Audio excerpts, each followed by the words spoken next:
വെണ്ടയ്ക്കയും ഉരുളക്കിഴങ്ങും വെച്ച് നല്ല സൂപ്പർ ടേസ്റ്റിൽ ഉണ്ടാക്കാൻ പറ്റുന്ന ഒരു മെഴുക്കുരട്ടിയുടെ റെസിപ്പി ആട്ടോ ഇന്ന് കാണിക്കുന്നത്. അതും കുട്ടികൾക്കൊക്കെ ഒരുപാട് ഇഷ്ടപ്പെടുന്ന ഒരു ഐറ്റം ആട്ടോ ഇത്. എന്നാൽ ഇതെങ്ങനെയാണ് ഉണ്ടാക്കുന്നതെന്ന് എളുപ്പത്തിലൊന്ന് കണ്ടു നോക്കാം. അതിനു മുന്നേ ഈ ചാനൽ ഇതുവരെയും സബ്സ്ക്രൈബ് ചെയ്യാതെ ആരെങ്കിലും കാണുന്നുണ്ടെങ്കിൽ പ്ലീസ് ഒന്ന് സബ്സ്ക്രൈബ് ചെയ്ത് സപ്പോർട്ടൂടെ ചെയ്തേക്കണേ. കൂടെ കാണുന്ന ആ ബെൽ ബട്ടണിൽ ഓൾ തന്നെ മറക്കാതെ ഒന്ന് അമർത്തി ഒന്ന് സപ്പോർട്ട് ചെയ്യാൻ മറക്കല്ലേ. അപ്പോൾ ഇതെങ്ങനെയാണ് ഉണ്ടാക്കുന്നതെന്ന് എളുപ്പത്തിലൊന്ന് കണ്ടു നോക്കാം കേട്ടോ.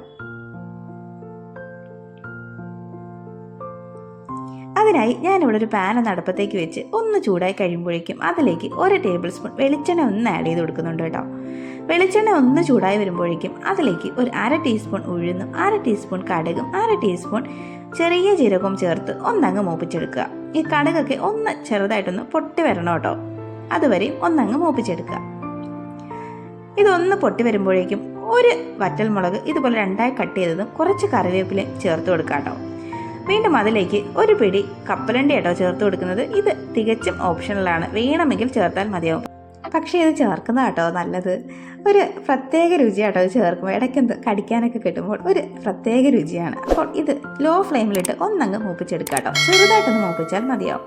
ഇനി അതിലേക്ക് ഒരു സവാള ഇതുപോലെ നീളത്തിലൊന്ന് അരിഞ്ഞത് ചേർത്ത് കൊടുക്കുക കേട്ടോ. ഇനി ഒരു 2 വെളുത്തുള്ളി അല്ലി പൊടിയായിട്ട് അരിഞ്ഞതെന്ന് ചേർത്ത് വീണ്ടും ചെറുതായിട്ടൊന്നങ്ങ് വഴറ്റിയെടുക്കാം. ഒരുപാടൊന്നും വെന്ത് പോകണ്ട കേട്ടോ, ചെറുതായിട്ടൊന്ന് വെന്താൽ മതിയാവും. അതുവരെയും ഒന്നങ്ങ് വഴറ്റി കൊടുക്കാം കേട്ടോ. ഇതുവരെയൊക്കെ മതിയാവും കേട്ടോ. ഇനി ഇതിലേക്ക് ഞാനൊരു 2 മീഡിയം സൈസ് പൊട്ടറ്റോ എടുത്ത് ഒന്ന് ഇതുപോലൊന്ന് കട്ട് ചെയ്തങ്ങ് ചേർക്കുക കേട്ടോ. ഒരുപാടങ്ങ് വലിയ സൈസിലൊന്നും കട്ട് ചെയ്യേണ്ട, ചെറുതായിട്ട് കട്ട് ചെയ്താൽ മതിയാവും. ഇതും ചെറുതായിട്ടൊന്ന് വഴറ്റി കുറച്ച് ഉപ്പും കൂടെ ഒന്ന് ചേർത്ത് വീണ്ടും ഒന്ന് ചെറുതായിട്ടൊന്ന് വഴറ്റി കൊടുക്കാം കേട്ടോ. നല്ല സൂപ്പർ ടേസ്റ്റ് ആട്ടോ ഈ മെഴുക്കുവരട്ടിക്ക്. ഒരു പ്രത്യേക രുചിയിലാണ് ഇത് കിട്ടുന്നത്.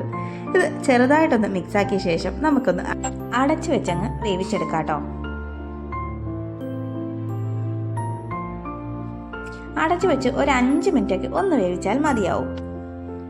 അതാണ്ട് ഇപ്പോൾ ഒരു 5 മിനിറ്റ് ആയിട്ടുണ്ട് കേട്ടോ. അപ്പോൾ ഇതൊന്ന് തുറന്ന് നോക്കാം. അതാണ്ട് ഇപ്പോൾ അത്യാവശ്യം ഒന്ന് വെന്തിട്ടുണ്ട്. ഒരു 1/4 ഭാഗമൊക്കെ കിഴങ്ങൊന്ന് വെന്തിട്ടുണ്ട്. ഈ സമയമാകുമ്പോഴേക്കും നമുക്ക് ഇതിലേക്ക് നമ്മുടെ വെണ്ടയ്ക്കയും കൂടെ ഒന്ന് ചേർത്ത് കൊടുക്കാം. വെണ്ടയ്ക്ക നാണ്ട് ഇതുപോലെ ചെറുതായിട്ടൊന്ന് അരിഞ്ഞെടുത്താൽ മതിയാവും കേട്ടോ. ഇത് വീണ്ടും ചെറുതായിട്ടൊന്ന് മിക്സാക്കി എടുക്കാം കേട്ടോ. ഒരു 1 മിനിറ്റോളം ഇതൊന്ന് മിക്സാക്കി കൊടുത്തുകൊണ്ടിരിക്കണം കേട്ടോ. കാര്യം ഇതിനകത്തൊരു വഴുവഴുപ്പൊക്കെ ഉണ്ട്, അതൊക്കെ ഒന്ന് ചെറുതായിട്ടൊന്ന് മാറി കിട്ടാനാട്ടോ. അതുവരെയും ഒന്ന് ചെറുതായിട്ടൊന്ന് മാറുന്നവരെയും ഒന്നങ്ങ് വഴറ്റിയെടുക്കാം. ഇപ്പോൾ 1 മിനിറ്റൊക്കെ ഒന്ന് ആയിട്ടുണ്ട് കേട്ടോ. ഇനി ഇതൊന്ന് വീണ്ടും ഒന്ന് അടച്ചു വെച്ച് ഒരു 5 മിനിറ്റ് ഒന്ന് വേവിച്ചെടുക്കാം.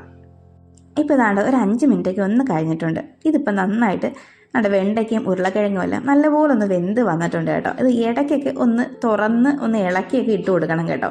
ഞാൻ ഇടയ്ക്ക് തുറന്നത് 2 വട്ടം ഒന്ന് ഇളക്കി ഇട്ടതാണ്. ഇനി ഇതിലേക്ക് നമുക്ക് പൊടികളൊക്കെ ചേർത്ത് കൊടുക്കാം. ഒരു 1/2 ടീസ്പൂൺ മഞ്ഞൾപ്പൊടിയും 1 ടീസ്പൂൺ മുളക് പൊടിയും ഒരു 1/4 ടീസ്പൂണൊക്കെ ഗരം മസാലയും ചേർത്ത് പൊടികളുടെ പച്ചമണം മാറുന്നവരെയും നന്നായിട്ടങ്ങ് വഴറ്റിയെടുക്കാം കേട്ടോ. പെട്ടെന്ന് തന്നെ മാറിക്കിട്ടും. 1 മിനിറ്റൊക്കെ ഒന്ന് വഴറ്റിയാൽ മതിയാവും. ഇപ്പോൾ പൊടികളുടെ പച്ചമണമൊക്കെ ഏകദേശം ഒന്ന് മാറി വന്നിട്ടുണ്ട്. ഈ സമയം ഇതിലേക്ക് ആവശ്യത്തിനുള്ള ഉപ്പും കൂടി ചേർത്ത് കൊടുക്കുക കേട്ടോ. ഉപ്പ് നോക്കി ചേർത്താൽ മതിയാവും. നേരത്തെ കുറച്ച് ചേർത്തതാണ്, അപ്പോൾ നോക്കിയിട്ട് ചേർത്ത് കൊടുക്കുക. വീണ്ടും ഒന്നും കൂടെ അങ്ങ് വഴറ്റിയെടുക്കുക കേട്ടോ. ഇപ്പോഴേ നമ്മുടെ മെഴുക്കുവരട്ടിയൊക്കെ ഇവിടെ സെറ്റായി വന്നിട്ടുണ്ട് കേട്ടോ. എന്നാലും ഇത് മസാലയൊക്കെ ഒന്നും കൂടെ പിടിക്കാൻ വേണ്ടിയിട്ട് നമുക്കൊന്ന് അടച്ചു വെച്ച് വീണ്ടും ഒരു 2 മിനിറ്റും കൂടെ ഒന്നങ്ങ് വേവിച്ചെടുക്കാം കേട്ടോ.